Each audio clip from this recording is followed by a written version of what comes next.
ஹைடா நமசிவாய.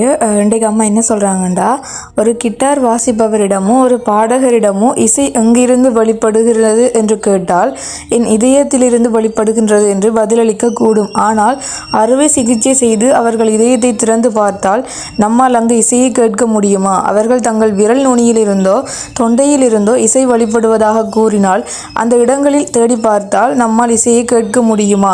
அப்படியானால் இசை எங்கிருந்து தான் வெளிப்படுகின்றது?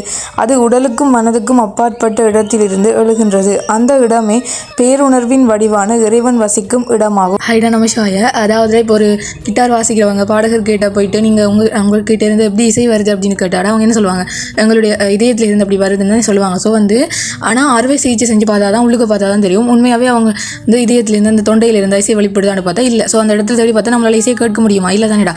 ஸோ அதே மாதிரி தானே அந்த இசை வந்து எங்கேருந்து வருதுன்னு பார்த்தா உடலுக்கும் மனதிற்கும் அப்பாற்பட்டது. அது நம்மளை கண்ணுக்கு வந்து அது தெரிய போகிறது கிடையாது. ஆனால் அதுக்கு அப்பாற்பட்டது வருது. ஆனால் அதை நாங்கள் நம்புறோம் இல்லையா? அதே மாதிரி தாண்டா இறைவன் கண்ணுக்கு தெரியல அப்படிங்கிறதுக்காக நாங்கள் அவரை நம்பாமல் இருக்கக்கூடாது. உண்மையாகவே கண்ணுக்கு தெரியறது தானே நாங்கள் நம்புறோம். இப்போ வந்து மனசு என்ன பண்ணும்டா, கண்ணுக்கு தெரியுற மனுஷங்க தான் உண்மை, இங்கே நாங்கள் வாழ்கிற வாழ்க்கை தான் உண்மை, ஸோ இல்லை இதுதான் உண்மை அப்படின்னு சொல்லி நம்மளை வந்து முட்டாளாக்கிக்கிட்டு இருக்கோம். பட் வந்து அது உண்மை கிடையாது. ஏன்னா கண்ணுக்கு தெரியாமல் எவ்வளோ விஷயங்கள் இருக்கு. ஆனால் எல்லாமே வந்து உணர்வுகள் சம்மந்தப்பட்டது. ஸோ வந்து அந்த உணர்வு வடிவம் தான் இறைவன். ஸோ வந்து இறைவன் தான் நமக்குள்ளே இருக்க அந்த உணர்வுகள் இருக்கு இல்லையா, அனைத்து உணர்வுகள்டா.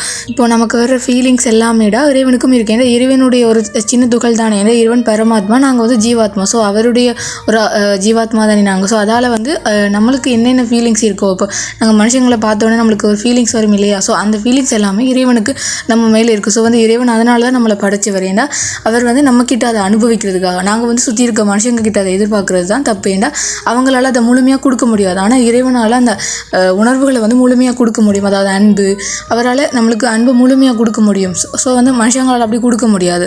அதுதான்டா மனுஷங்க கிட்ட நாங்கள் எதிர்பார்க்குறதால நம்மளுக்கு வந்து அவங்க கொடுக்காம போனோன்னா நம்மளுக்கு வந்து மனசு வலிக்குது. ஸோ அதை தான் அம்மா சொல்கிறாங்க. இப்போ வந்து அந்த உணர்வை தான் நாங்கள் நம்பணுமே தவிர்த்து இறைவன் கண்ணுக்கு தெரியல அதெல்லாத்தையும் நாங்கள் பார்க்கக்கூடாது. இறைவன் கண்டிப்பாக உங்கள் கூட தான் இருக்கார். அந்த உணர்வுகள் மூலமாக நாங்கள் அதை உணர்ந்து கொள்ள முடியும். ஸோ அதை தான் அம்மா சொல்கிறாங்க. ஸோ அந்த உணர்வுன்ற வடிவம் தான் இறைவன் வசிக்கிற இடம்னு சொல்லி அம்மா சொல்கிறாங்கடா. ஓகே, நமசிவாய. வாழ்க வளமுடன்.